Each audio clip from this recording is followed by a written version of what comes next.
आज सबको पता होगा कि मैं यहाँ पर अजमल बल्खी के प्रचार में आया था।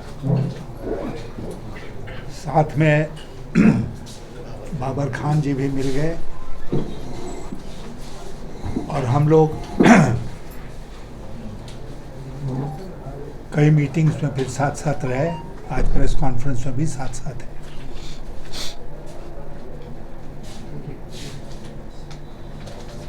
अजमल बल्खी जी अभी हाल के दिनों में मुझसे मिलने आए थे और इन्होंने ये इच्छा व्यक्त की कि वो अटल विचार मंच के उम्मीदवार होना चाहते हैं ईचागढ़ से। मेरी इनकी बातचीत हुई और 2-3 चीज़ों से मैं बहुत इनसे प्रभावित हुआ। नंबर 1 कि नौजवान हैं, ऊर्जावान हैं। नंबर 2 पढ़े लिखे हैं, प्रोफेशनल हैं। आज की राजनीति में इनके जैसे लोगों की कम एंट्री होती है। आज आप जानते हैं कि जो देश की राजनीति है उसमें पूरी तरह से कहीं न कहीं परिवारवाद हावी है और परिवारवाद से मेरा मतलब केवल ये नहीं है कि बाप का बेटा या बेटी उसके उत्तराधिकारी बनेंगे, बल्कि इसी मुल्क में अगर आप इतिहास उठाकर देखेंगे तो एक गुलाम वंश भी बना था। गुलाम वंश का भी शासन एक अरसे तक चला था इस मुल्क में। कुतुबुद्दीन ऐबक, जो इतिहास के विद्यार्थी रहे उनको याद होगा, वो गुलाम थे। बलबन उसके बाद बने, वो उनके गुलाम थे। उसके बाद 2-3 पीढ़ियाँ गुलामों की गुलाम वंश चलाती रही जब तक उसका अंत नहीं हुआ। भारतीय जनता पार्टी आज उसी गुलाम वंश की तरह है। परिवारवाद का वो विरोध करते हैं लेकिन गुलामी के पक्षधर हैं। भारतीय जनता पार्टी रास्ते से भटक गई है। जो अटल जी की भारतीय जनता पार्टी है थी, वो भारतीय जनता पार्टी आज के दिन नहीं है। और जब हमने इसको महसूस किया तो मैंने भारतीय जनता पार्टी से अपना रास्ता अलग कर लिया।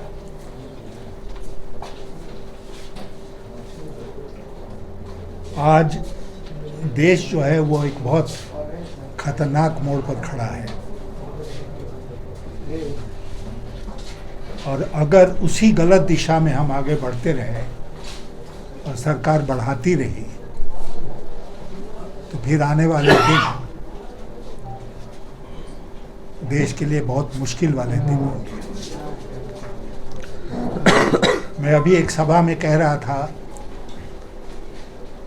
कि हमारा देश जो है वो एक खूबसूरत गुलदस्ते के जैसा है, जिस गुलदस्ते में नाना प्रकार के फूल लगे हुए हैं। और गुलदस्ता इसलिए खूबसूरत है क्योंकि उसमें नाना प्रकार के फूल लगे हैं। आज जो कोशिश हो रही है वो हो रही है कि उस गुलदस्ते में एक ही फूल रहे और वो फूल उसके बाद उसका जो गुलाम है वो उस गुलदस्ते में स्थापित हो।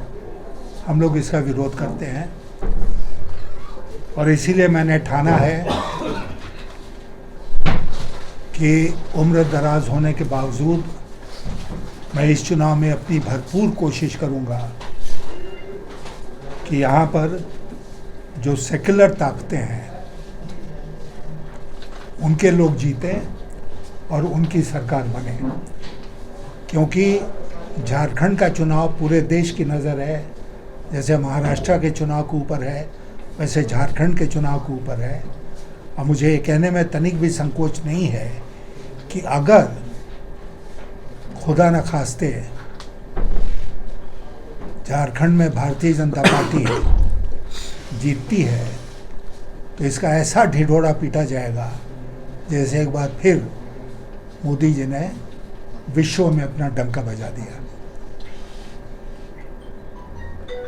तो इसलिए मजबूती के साथ भारतीय जनता पार्टी को यहाँ पर हराना है।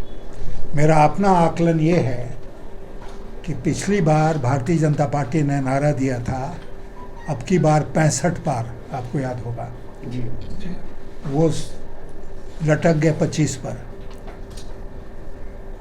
इस बार भारतीय जनता पार्टी के लिए 15 पार करना झारखंड में मुश्किल लग रहा है। वो जितना भी परिश्रम कर ले, जितने नेता आकर घूम के चले जाए, झारखंड की जनता बेवकूफ़ नहीं बनने वाली है, जुमलों के चक्कर में नहीं पड़ने वाली है, सोच समझकर फैसला करने वाली है। और जो भी सोच समझकर फैसला करेगा वो भारतीय जनता पार्टी को कभी भी वोट नहीं दे सकता है।